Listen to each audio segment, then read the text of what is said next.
Hi guys, my name is Crystal. Welcome to my YouTube channel. Alexa, what's the time, please? Alexa, what's the time, please? It's 3:34 p.m. in the afternoon. Kent Police have got back to me. I've been given an incident number. It's going to get passed on to an officer and they're going to contact me in 4 days. 4 days. It's fine by me. She said an officer will not be attending. So, I mean, they normally say that anyway. I got verbally assaulted in this building and nobody came out. So that's all I expected. But they have to make a note of what time it is. You know, they have to make a report up. So what I'm saying is they would have noted down the time and date and they've got a record of it. So if anything happens because they haven't acted on it, that is their fault, not mine. I've told them that I feel like I'm in danger. I've looked on the Kent Home Choice website. It's coming up with no properties suitable for me. There's no one-bed flats anywhere in Medway suitable for me. That's what it says online. So we're still stuck in the same position.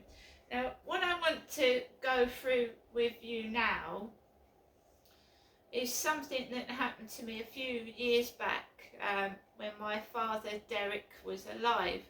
And I've got to explain something to you as well.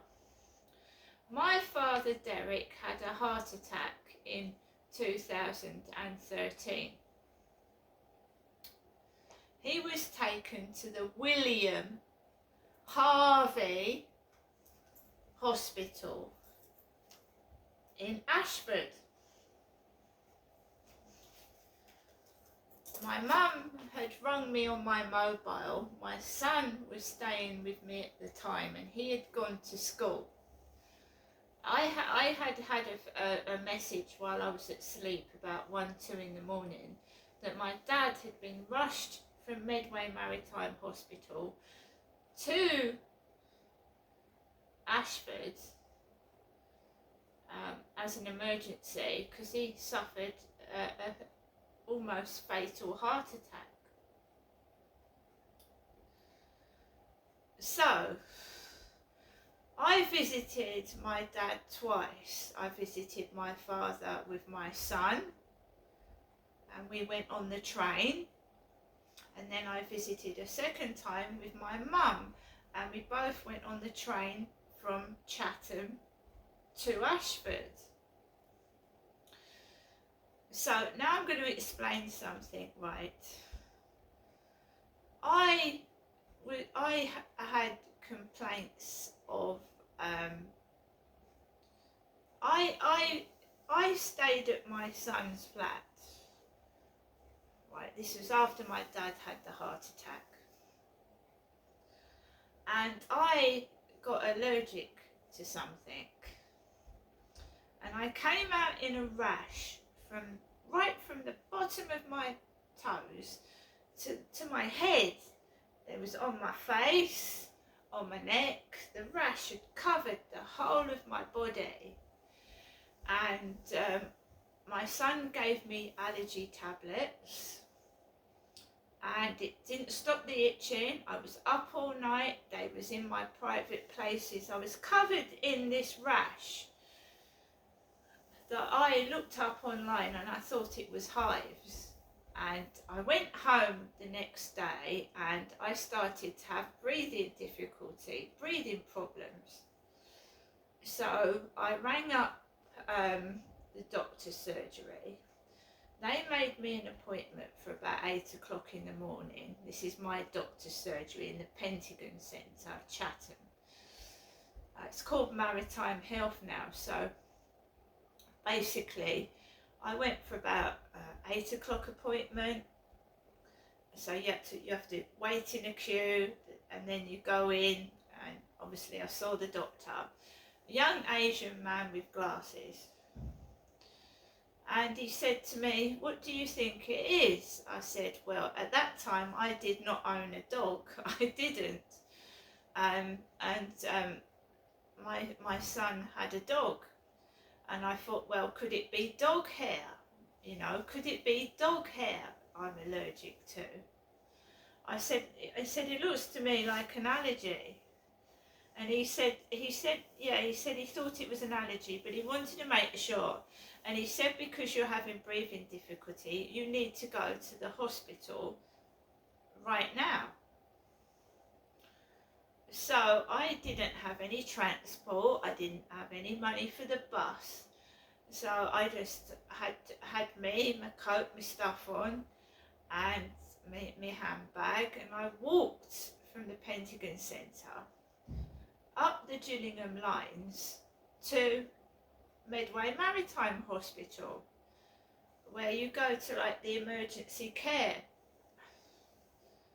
So I put myself in. I was directed to this, to go up in the lift to this place where it's like A&E, but it's more, you know, you get seen, and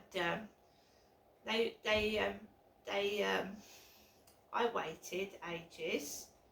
I was in there all day, by the way, right up until 10 o'clock at night. So I was in there from 9 o'clock in the morning till 10 o'clock at night. So I gets in there and I wait and I wait. I get they tell me, right, what we're going to do is we're going to take a blood sample. So we want you to wait to get the blood sample. I waited ages. I got called in to have my bloods taken, and this woman was remarking on my handbag. She went, "Where did you get that handbag? That's a nice bag." And my blood was taken, and she said, "No, we'll wait. If you wait, we'll let you know the results, and you'll see the doctor." So time was going by. I was starving. I was hungry. You know, I just thought maybe it's an allergy. Maybe I should have gone to the dermatology department. What's all this? You know, what are they doing? So this bald black doctor, totally bald he was, comes out to me and he says, "Can you come this way, please?" And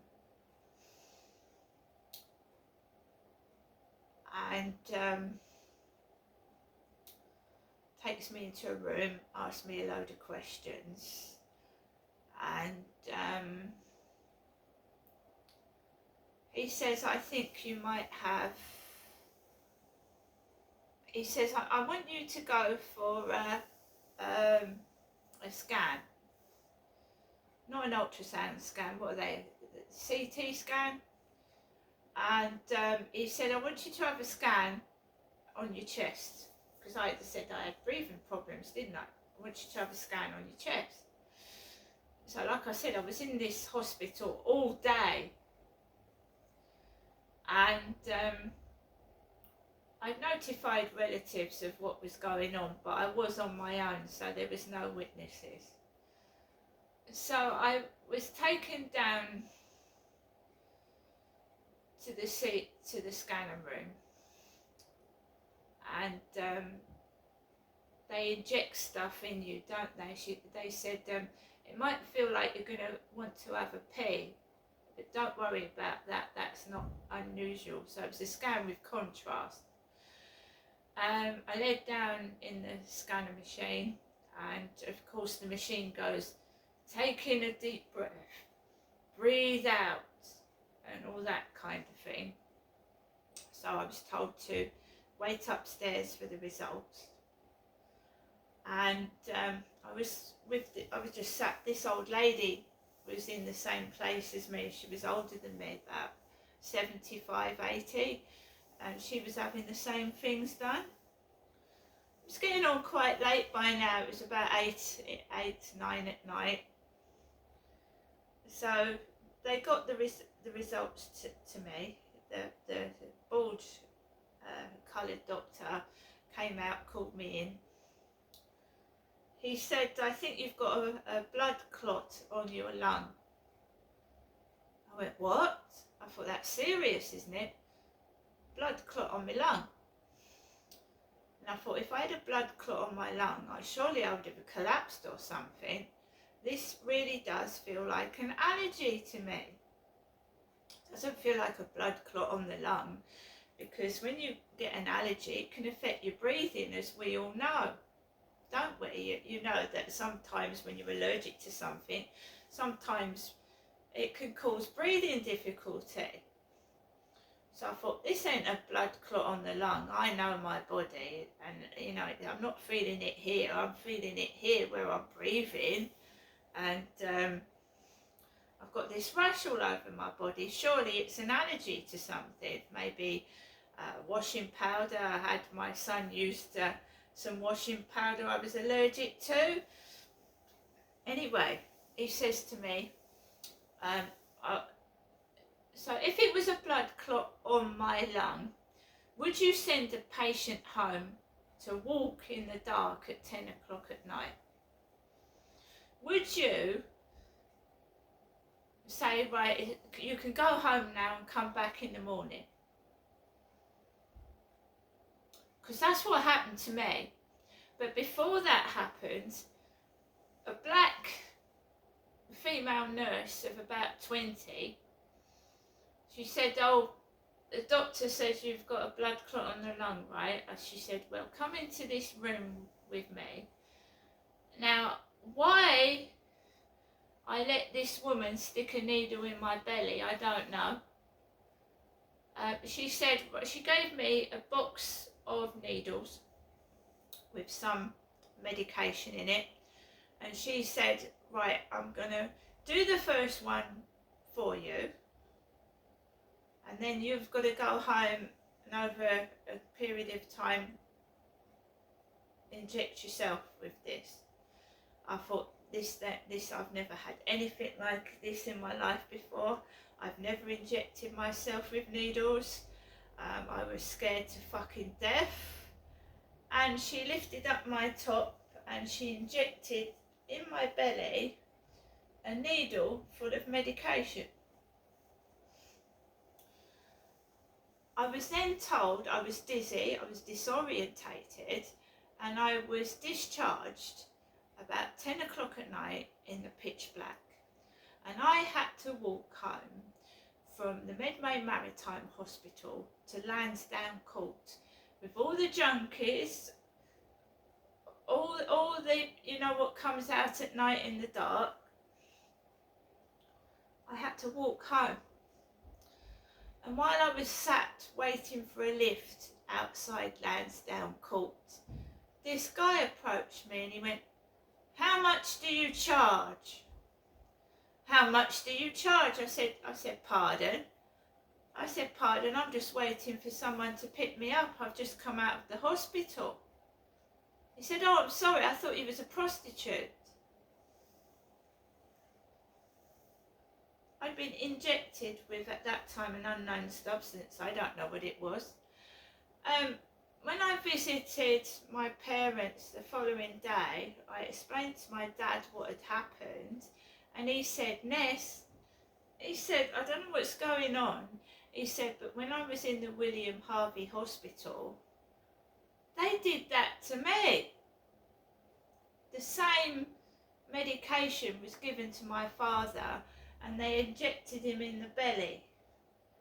So they were giving me medication they'd given to my dad. And he didn't have a blood clot on the lung. He had heart failure.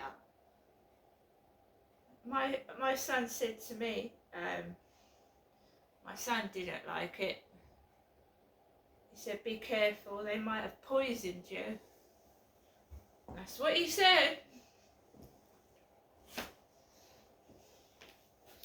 Do you know that doctor, that black bald-headed doctor, had diagnosed about 9 patients that day with the same thing, blood clot on the lung.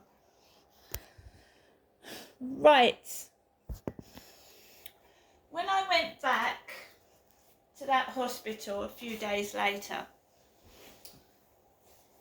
they sent me to dermatology. Dermatology. So this is why I've got allergy cream to this day, because I think I'm allergic to pet hair. I still come out in spots, but not like I did before, because I've got cream.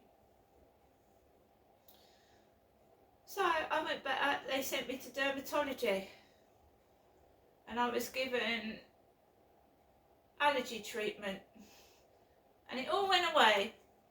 All the rash went away, it all stopped. So it wasn't a blood clot on the lung, was it? That doctor could have killed me. Could have.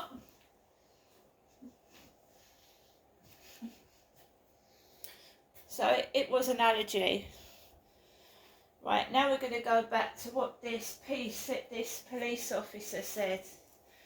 So I picked up the phone went off. A Royal Mail van went down Corries Road that looks like a hearse.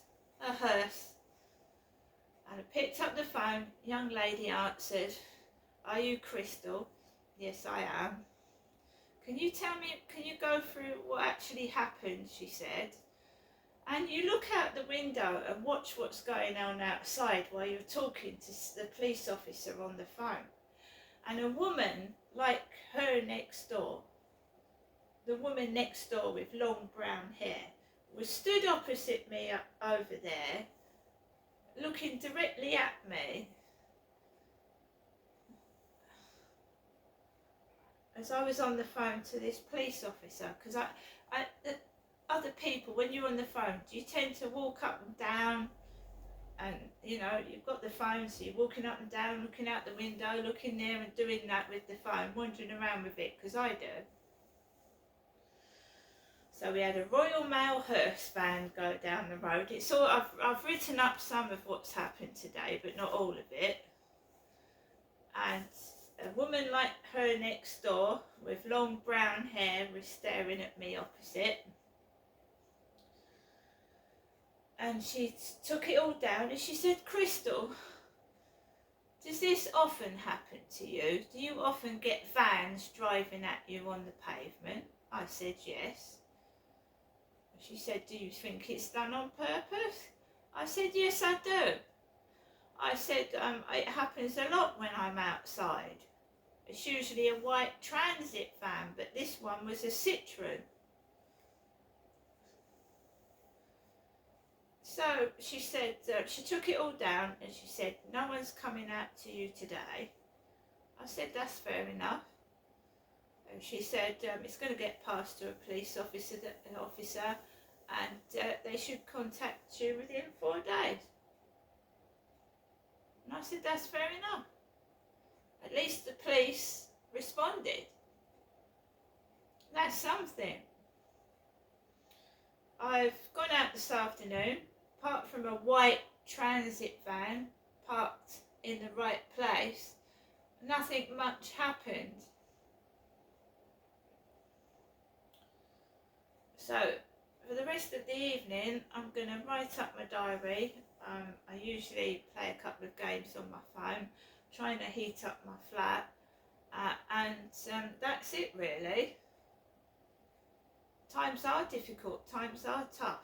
My mum's helped me out a bit today, which I'm grateful for. And we'll see how things transpire. But this has been going on for a hell of a long time. And my dad's dead, so they actually injected me with medication that they'd given to my dad at the William Harvey Hospital in Ashford. They also gave me a Triptyline, which my dad was taking, and they nearly killed me with that.